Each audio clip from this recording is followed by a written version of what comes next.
হয়রানি শোন, এই জায়গায় আমরা ক্রিকেট খেলার লেগে পিচ বানামু। ধর তুই পিচটা কাট আর আমরা আগাছাগুলো পরিষ্কার করি। আচ্ছা তোর ওদিকে কাজ কর। কি ব্যাপার, এটা কি শব্দ হইলো? মামা দেখ কি পাইছি। দেখ মামা, স্বর্ণ। আরে মামা, এখানে দেখি সত্যি সত্যি স্বর্ণ। মামা আয় এক কাম করি, চল এই সব স্বর্ণগুলা আমরা তিনজনে মিলা ভাগ করে নিয়ে নেই। ওরে বাবা রে, দে বেটা, স্বর্ণ পাইছি, আমি ভাগ দিমু ওগরে। আমি কাউরে ভাগ দিতে পারতাম না, তোমরা পাইলে কি আমার দিতা? আমি খেলবো না, তোমরা খেলো, আমি গেলাম গা। ওই বেটা আমাকে দে। না দিমু না, সর। দেখছস মামা, হালাই কামটা করলো কি?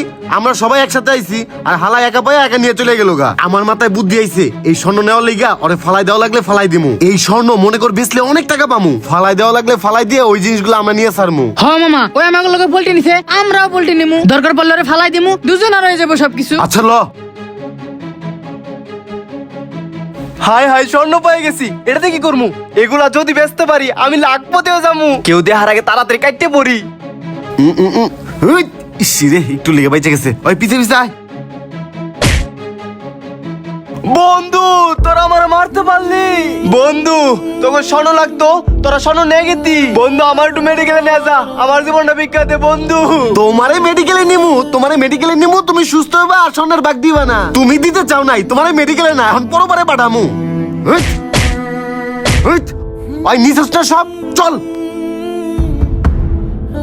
ওই মামা দাঁড়া, ওরে যে আমরা মাইরা থইলাম, মানুষজন জানতে পারলে আমরা ফাইসে যাইতে পারি। এর চেয়ে ভালো একটা কাজ করি, ওরে বস্তার ভিতরে ঢুকাইয়া বুড়িগঙ্গা নদীতে ফালাই দেই। হ বন্ধু, তুই ঠিকই কইছস। যেহেতু এত কিছু মারছি, ওর মারার খবর কোনোভাবে লিক হইলে আমরা দুইজন পুরাই ফাইসা যামু।